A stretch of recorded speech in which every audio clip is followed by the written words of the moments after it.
واجب الاحترام قابل سبزی وقار مسلمان بھائیوں اور دوستوں اور بزرگوں اور میری اسلامی ماں بہنوں اور بیٹیوں، اللہ جل جلالہ امن والوں نے اپنا کرم فرمایا، فضل فرمایا کہ ہمیں رمضان المبارک کا آخری جمعہ جو جمعۃ الوداع کے عنوان سے ماخوذ ہے، اس کی سعادتیں اللہ جل شانہ اپنے فضل و کرم سے ہمیں عطا فرما رہے ہیں۔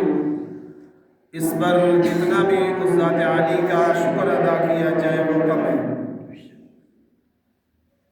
میرے عزیزوں، دوستوں، بزرگوں، آج کا وہ بابرکت دن جسے جمعۃ المبارک کہا گیا اور اس کی فضائل و انوارات و برکات بہت زیادہ ہیں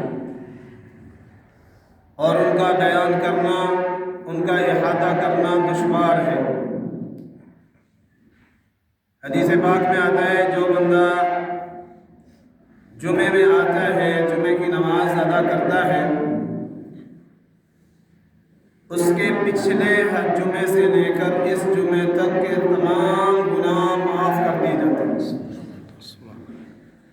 اور یہ بھی حدیث پاک میں آتا ہے کہ جو شخص جمعۃ المبارک کے دن سورۃ الکہف پڑھے گا، اللہ جل شانہ اس کو فتنہ دجال سے محفوظ فرمائے گا۔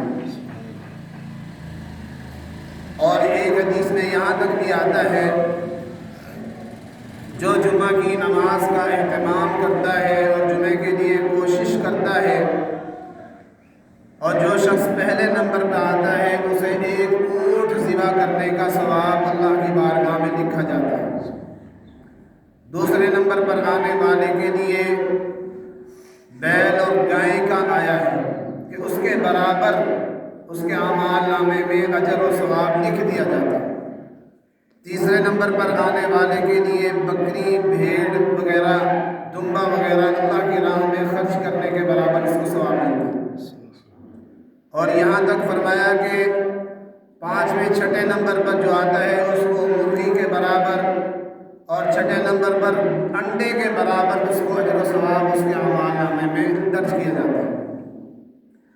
یہ حدیث پاک میں جو تشریح ہے اس میں یہ بات بیان فرمائی کہ یہ کیوں بات بیان فرمائی؟ تاکہ ہمارے اندر جلدی جمعے کے لیے جانے کا شوق پیدا ہو۔